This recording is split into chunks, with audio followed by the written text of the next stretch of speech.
Hello എല്ലാവർക്കും AZB അക്കാഡമിയിലേക്ക് സ്വാഗതം. ഞാൻ ആഷ്ന ഷാജി. അപ്പോൾ ബീറ്റ് ഫോറസ്റ്റ് ഓഫീസർ ഈ ഒരു പരീക്ഷയ്ക്ക് ഒരുപാട് നാള് കൊണ്ട് കാത്തിരിക്കുന്നവരുണ്ട്, അല്ലെങ്കിൽ അത് എഴുതിയിട്ട് എൻട്രൻസ് ടെസ്റ്റോ അല്ലെങ്കിൽ ഫിസിക്കലോ ഫെയിൽ ആയിട്ടിരിക്കുന്ന കുറച്ച് പേരുണ്ട്. ഇനി അല്ല അതുമല്ല ആദ്യമായിട്ടാണ് നിങ്ങൾ ബീറ്റ് ഫോറസ്റ്റ് ഓഫീസർ എന്ന് പറയുന്ന ഒരു പരീക്ഷയ്ക്ക് തയ്യാറെടുക്കുന്നതെങ്കിൽ നിങ്ങൾ അറിഞ്ഞിരിക്കേണ്ട പ്രധാനപ്പെട്ട കുറച്ച് കാര്യങ്ങളാണ് ഈ ഒരു വീഡിയോയിൽ നമ്മൾ ഡിസ്കസ് ചെയ്യുന്നത്. അപ്പൊ യൂണിഫോം പോസ്റ്റ് ആണ് അല്ലെ, കാടിനെ കാക്കാനായിട്ട്, കാടിനെ സ്നേഹിക്കുന്നവർക്ക് വേണ്ടിയിട്ടുള്ള ഒരു കിടിലൻ പോസ്റ്റ് ആണ് ബീറ്റ് ഫോറസ്റ്റ് ഓഫീസർ എന്ന് പറയുന്നത്. അപ്പൊ നമുക്കറിയാം ഇതിന്റെയൊക്കെ റാങ്ക് ലിസ്റ്റ് എന്ന് പറഞ്ഞു കഴിഞ്ഞാൽ നമുക്ക് വളരെ കുറഞ്ഞ റാങ്ക് ലിസ്റ്റ് കാലാവധി വരാറുള്ളൂ. ഓക്കെ, ദെൻ ലാസ്റ്റ് നമ്മൾ പറയുകയാണെങ്കിൽ 23 എക്സാമിന് നോട്ടിഫിക്കേഷൻ ഒക്കെ വന്ന് ദെൻ അതിന്റെ ഫിസിക്കൽ, അതിനു മുമ്പ് എൻഡുറൻസ് ടെസ്റ്റ് ഉണ്ട്. ഈ എൻഡുറൻസ് ടെസ്റ്റ് കഴിഞ്ഞ് ഫിസിക്കൽ കഴിഞ്ഞ് ഡോക്യുമെന്റ് വെരിഫിക്കേഷൻ അല്ലെ, അതെല്ലാം കഴിഞ്ഞിട്ടാണ് നമുക്ക് റാങ്ക് ലിസ്റ്റ് എന്ത് ചെയ്യുന്നത്, പ്രസിദ്ധീകരിക്കുന്നത്. അപ്പൊ നമ്മൾ നോക്കിക്കഴിഞ്ഞാൽ ഇപ്പോൾ ഓരോ ജില്ലയിലും നിലവിൽ പോയിരിക്കുന്ന ആ ഒരു റാങ്ക് ലിസ്റ്റ് അഡ്വൈസ്, ലാസ്റ്റ് പോയിരിക്കുന്നത് തുടങ്ങിയ കാര്യങ്ങളാണ് ഇന്നത്തെ ഈ ഒരു വീഡിയോയിൽ നമ്മൾ ചർച്ച ചെയ്യുന്നത്. അപ്പോൾ ഇവിടെ നിങ്ങൾ നോക്കിക്കഴിഞ്ഞാൽ ആദ്യമേ തന്നെ നമുക്ക് ഓരോ ജില്ലയിൽ ഉണ്ടായിരുന്ന കട്ട് ഓഫ് ജസ്റ്റ് ഒന്ന് പരിശോധിക്കാം. ലാസ്റ്റ് ഇയറിൻ്റെ ആണ് കേട്ടോ നമ്മൾ പറയുന്നത്. അപ്പോൾ തിരുവനന്തപുരം ജില്ലയിൽ 60.89 ആയിരുന്നു കട്ട് ഓഫ് വരുന്നത്. കൊല്ലം ജില്ലയിൽ 53.19, പത്തനംതിട്ട ജില്ലയിൽ 49.65, എറണാകുളം ജില്ലയിൽ 47.6, തൃശ്ശൂർ ജില്ലയിൽ 48.59, പാലക്കാട് 47.16, മലപ്പുറം ജില്ലയിൽ 42.14, കോഴിക്കോട് 57.713, വയനാട് ജില്ലയിൽ 48.25, കണ്ണൂർ ജില്ലയിൽ 51, കാസർഗോഡ് 51 വരുന്നത്. ദെൻ നമുക്ക് അടുത്തതായിട്ട് ഓരോ ജില്ലയിലും പോയിരിക്കുന്ന നിലവിലെ കട്ട് ഓഫ് നോക്കാം. അപ്പോൾ ഇതിൻ്റെ ഡേറ്റ് ഓഫ് എക്സാം വന്നിട്ടുണ്ടായിരുന്നത് ഇപ്പോഴാണ്, അഡ്വൈസ് വന്നിട്ടുണ്ടായിരുന്നത് 11/12/2024. അതിൻ്റെ ലാസ്റ്റ് അഡ്വൈസ് പോയിരിക്കുന്നത് 10/6/2025. നിലവിൽ തിരുവനന്തപുരം ജില്ലയിൽ 25 അഡ്വൈസ് ആണ് പോയിട്ടുള്ളത്. അപ്പോൾ നിങ്ങൾ നോക്കിക്കഴിഞ്ഞാൽ ഒരുപാട് വാരി വലിച്ചിട്ടുള്ള ഒരു റാങ്ക് ലിസ്റ്റ് ഒന്നും അവർ ഇടില്ല. അപ്പൊ ഇടുന്നത് വളരെ ചുരുങ്ങിയ റാങ്ക് ലിസ്റ്റ് ആയിരിക്കും. റാങ്ക് ലിസ്റ്റിൽ വരുന്നവർക്ക് എന്ത് ചെയ്യാം, ഡെഫിനറ്റ്ലി നിങ്ങൾക്ക് ജോലിയിൽ പ്രവേശിക്കാനായിട്ട് സാധിക്കുന്നതാണ്. ഇനി ഇത് ഓരോ കാറ്റഗറി തിരിച്ചിട്ടുള്ള ഓരോന്നിൻ്റെയും റാങ്ക് ലിസ്റ്റിന്റെ പോയിരിക്കുന്നതാണ് ഇവിടെ പറഞ്ഞിരിക്കുന്നത്. ഇനി നമുക്ക് അടുത്ത് നോക്കിക്കഴിഞ്ഞാൽ നോക്കിക്കേ, കൊല്ലം ജില്ലയിലാണ്. കൊല്ലം ജില്ലയിൽ ബീറ്റ് ഫോറസ്റ്റ് ഓഫീസർ 26/12/2024 വന്നിട്ടുണ്ടായിരുന്നത്.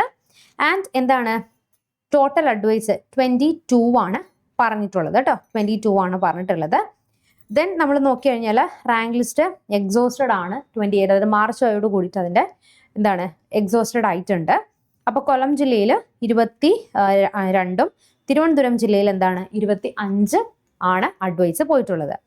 ഇനി അടുത്ത് നിങ്ങൾ നോക്കിക്കഴിഞ്ഞാൽ പത്തനംതിട്ട ജില്ലയിലാണ്. പത്തനംതിട്ട ജില്ലയിൽ നമുക്ക് പറയാനാണെങ്കിൽ ഇവിടെ ഓരോ കാറ്റഗറി വൈസ് ആണ് കേട്ടോ നമ്മൾ പോയിരിക്കുന്നത്. ആൻഡ് ലാസ്റ്റ് അഡ്വൈസ് പോകുന്നത് 30/7/2025. അപ്പോൾ നമ്മുടെ ഇവിടെ പറഞ്ഞിരിക്കുന്ന advice beat forest officer category number വെച്ചിട്ടാണ്. അപ്പോൾ ഓരോ ഡിപ്പാർട്ട്മെന്റിലെയും ഓരോ കാറ്റഗറിയിൽ വെച്ചിട്ടാണ് നമുക്ക് സ്പെഷ്യൽ റിസർവേഷൻസ്, അതുപോലെ OBC, അതുപോലെ ഓരോന്നിൻ്റെയും ഇവിടെ കൊടുത്തിരിക്കുന്നത് കേട്ടോ. ഓരോന്നിൻ്റെയും EVS 37, ഓരോന്നിൻ്റെയും ഓരോ കാറ്റഗറി തരിച്ചിട്ടുള്ള നിലവിലെ റാങ്ക് ലിസ്റ്റ് ആണ് നമ്മളിവിടെ കൊടുത്തിട്ടുള്ളത്. ഇനി നോക്കിക്കേ, അടുത്ത് നോക്കിക്കഴിഞ്ഞാൽ കോട്ടയം ജില്ലയിലാണ് 30/12/2024 വന്നത്. 4 അഡ്വൈസ് ആണ് പോയിട്ടുള്ളത്. ലാസ്റ്റ് അഡ്വൈസ് പോയിട്ടുള്ളത് 23/1/2025 ആണ്. ഇനി ഓരോ കാറ്റഗറി അനുസരിച്ചിട്ടുള്ളതും ഇവിടെ സെപ്പറേറ്റ് കൊടുത്തിട്ടുണ്ട്. ഇനി അടുത്ത് നോക്കിക്കഴിഞ്ഞാൽ എറണാകുളം ജില്ലയിലാണ് 35 അഡ്വൈസ് ആണ് പോയിട്ടുള്ളത്. ലാസ്റ്റ് അഡ്വൈസ് പോയിരിക്കുന്നത് 4/7/2025 കേട്ടോ. അപ്പോൾ നമ്മൾ നോക്കിക്കഴിഞ്ഞാൽ ഇതിൽ ഓരോ ജില്ലയിലും ഇപ്പം നമുക്ക് ഇതോടെ നോക്കാം.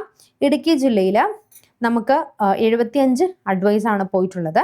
30/12/2024 ഇതുവരെ നമുക്ക് ലാസ്റ്റ് അഡ്വൈസ് പോയിട്ടുള്ളത് 1/7/2025. അപ്പം മെയിനായിട്ട് നമ്മൾ മനസ്സിലാക്കേണ്ട ഒരു കാര്യം എന്താണെന്ന് വെച്ച് കഴിഞ്ഞാൽ നമുക്ക് ഓരോ ജില്ലാ തലത്തിലായിരിക്കും എന്ത് വന്നിരിക്കുന്നത്, നമുക്ക് അപ്ലൈ ചെയ്യാനായിട്ട് പറ്റുന്നത്. ഓരോ ജില്ലാ ബേസിൽ അടിസ്ഥാനമായിട്ട് നമുക്ക് അപ്ലൈ ചെയ്യാനായിട്ട് പറ്റും. അപ്പം നിങ്ങളുടെ ജില്ല ഏതാണോ അത് തന്നെ ഫോക്കസ് ചെയ്ത് നിങ്ങൾ മെയിനായിട്ടും വയ്ക്കുക. സ്വന്തം ജില്ലയിൽ ഒരു ജോലി കിട്ടുന്നതാണ് സർക്കാർ ജോലി കിട്ടുന്നതായിരിക്കും ഏറ്റവും നല്ലത്. മാത്രമല്ല നമുക്ക് പഠനം എന്താണെന്ന് വെച്ച് കഴിഞ്ഞാൽ ഓൾറെഡി നമുക്ക് നോട്ടിഫിക്കേഷൻ വന്നു. അപ്പൊ ഇതിന്റെ എക്സാം എങ്ങനെയായിരിക്കും? നമുക്കൊരൊറ്റ എക്സാം ആണ് ഉണ്ടാവുക. നേരത്തെ എന്ന് വെച്ച് കഴിഞ്ഞാൽ 12th ലെവലിന് എല്ലാത്തിനും കൂടെ കൂടിയിട്ട് ഒരു കോമൺ ആയിട്ടുള്ള ഒരു പ്രിലിംസ് എക്സാം ആയിരുന്നു. പിന്നെ അതിനുശേഷം മെയിൻസ് സെപ്പറേറ്റ് ആയിട്ട് അങ്ങനെ ഒരുപാട് നാളുകൾ എടുത്തിട്ടായിരുന്നു ഈ ഒരു എക്സാം നടന്നിട്ടുണ്ടായിരുന്നത്. പക്ഷെ ഇപ്പൊ എന്താണ്? ഇപ്പൊ നമുക്ക് നോക്കിക്കഴിഞ്ഞു കഴിഞ്ഞാൽ ഒരൊറ്റ എക്സാമേ ഉള്ളൂ. നോട്ടിഫിക്കേഷൻ വന്നു, നമുക്ക് വളരെ ചുരുങ്ങിയ സമയം കൊണ്ട് എന്തുണ്ടാവും? എക്സാം വരും. ആ എക്സാം കഴിഞ്ഞിട്ട് ഒരൊറ്റ മെയിൻ എക്സാം, അതിനകത്ത് നമുക്ക് ഓൾറെഡി നമ്മളുടെ ജനറൽ ആയിട്ട് നിങ്ങൾ പഠിക്കുന്ന നമുക്ക് ഹിസ്റ്ററി, ജോഗ്രഫി തുടങ്ങിയ ഏരിയാസ് ആയിരിക്കും വരുന്നത്. അതിൻ്റെ കൂടെ അഡീഷണൽ ആയിട്ട് നമുക്ക് സ്പെഷ്യൽ ടോപ്പിക്സ് കൂടെ വരുന്നുണ്ട്. ഓക്കെ, സ്പെഷ്യൽ ടോപ്പിക്സ് വരുമ്പം ബീറ്റ് ഫോറസ്റ്റുമായി ബന്ധപ്പെട്ട് കുറച്ച് ഏരിയാസ് ആയിരിക്കും നമുക്ക് എന്ത് ചെയ്യുന്നത്, അവിടെ സ്പെഷ്യൽ ടോപ്പിക്സ് നിങ്ങൾക്ക് വരുന്നത്. അപ്പോൾ ക്ലിയർ ആണല്ലോ. അപ്പോൾ ഇതിനൊക്കെ ഇനി നിങ്ങൾ എപ്പോഴാണ് പ്രിപ്പയർ ചെയ്യാനായിട്ട് തുടങ്ങുന്നത്? നിങ്ങൾക്ക് ഓൾറെഡി ഇപ്പം നിങ്ങളുടെ പ്രൊഫൈലിൽ നമുക്ക് നോട്ടിഫിക്കേഷൻസ് ബീറ്റ് ഫോറസ്റ്റ് ഓഫീസർ, അതുപോലെ തന്നെ വുമൻ ഫയർ ആൻഡ് റെസ്ക്യൂവിൻ്റെ ഒക്കെ ഇപ്പോൾ വന്നിട്ടുണ്ട്. അതായത് നെക്സ്റ്റ് മന്ത് നിങ്ങൾക്ക് നോട്ടിഫിക്കേഷൻ ഇനി അതായത് അപ്ലൈ ചെയ്യാനുള്ള ടൈം കഴിയും. അതുകൊണ്ട് തന്നെ നിങ്ങൾ എന്ത് ചെയ്യുക, വളരെ പെട്ടെന്ന് തന്നെ ഉടൻ തന്നെ എന്ത് ചെയ്യുക, നിങ്ങൾ ഈ ഒരു നോട്ടിഫിക്കേഷൻ നിങ്ങളുടെ പ്രൊഫൈലിൽ കയറിയിട്ട് അപ്ലൈ ചെയ്യുക.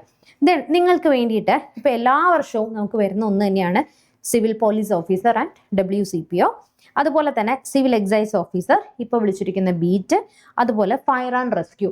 ഇതിലെല്ലാം കൂടെ കൂടി നിങ്ങൾക്ക് ഒരുപാട് ഡിഫറെൻ്റ് ആയിട്ടുള്ള കോഴ്സുകൾ പർച്ചേസ് ചെയ്യേണ്ട കാര്യമില്ല. നമ്മളുടെ അക്കാഡമിയിൽ ഓരോ കോഴ്സിനും ഇതെല്ലാം കൂടെ ഇൻക്ലൂഡ് ചെയ്തിട്ട് സല്യൂട്ട് എന്ന് പറയുന്ന ഒരു കോഴ്സ് നമ്മൾ ഇൻട്രൊഡ്യൂസ് ചെയ്യുകയാണ്. ഈ സല്യൂട്ട് കോഴ്സിൻ്റെ പ്രത്യേകത, നിങ്ങൾ ഇതിന് വേണ്ടിയിട്ട് എല്ലാത്തിനും ഒരു സിംഗിൾ കോഴ്സ് പർച്ചേസ് ചെയ്ത് കഴിഞ്ഞാൽ എല്ലാത്തിൻ്റെയും സ്പെഷ്യൽ ടോപ്പിക്സ് നിങ്ങൾക്ക് അവൈലബിൾ ആയിരിക്കും. ഡെയിലി എക്സാം ഉണ്ട്, ഡെയിലി എക്സാം ഉണ്ടാകും, അതുപോലെ മന്ത്ലി എക്സാം ഉണ്ടാകും. പുതിയ പാറ്റേൺ അനുസരിച്ചിട്ടുള്ള, അതായത് ഒരു ദിവസം നിങ്ങൾ എന്താണ് പഠിക്കേണ്ടതെന്നുള്ളത് കൃത്യമായിട്ട് നിങ്ങൾക്ക് നൽകുന്നുണ്ട്. കൃത്യമായി നിങ്ങൾക്ക് നൽകി അതിനെ ബേസ് ചെയ്തിട്ട് എക്സാം നമ്മൾ കൊടുക്കുന്നുണ്ട്, മന്ത്ലി എക്സാം കൊടുക്കുന്നുണ്ട്. അപ്പോൾ കൂടുതലായിട്ട് കാര്യങ്ങൾ നിങ്ങൾക്ക് അറിയണമെങ്കിൽ ഈ കാണുന്ന നമ്പറിൽ ഒന്ന് വിളിച്ചാൽ മതി. ഒപ്പം തന്നെ ഇപ്പം നമ്മുടെ EZB അക്കാഡമിയിൽ ഒരു ഫ്രീഡം സെയിൽ നടക്കുന്നുണ്ട്. ഏത് കോഴ്സ് നിങ്ങൾ പർച്ചേസ് ചെയ്ത് കഴിഞ്ഞാലും 10% ഓഫ് കിട്ടുന്നുണ്ട്.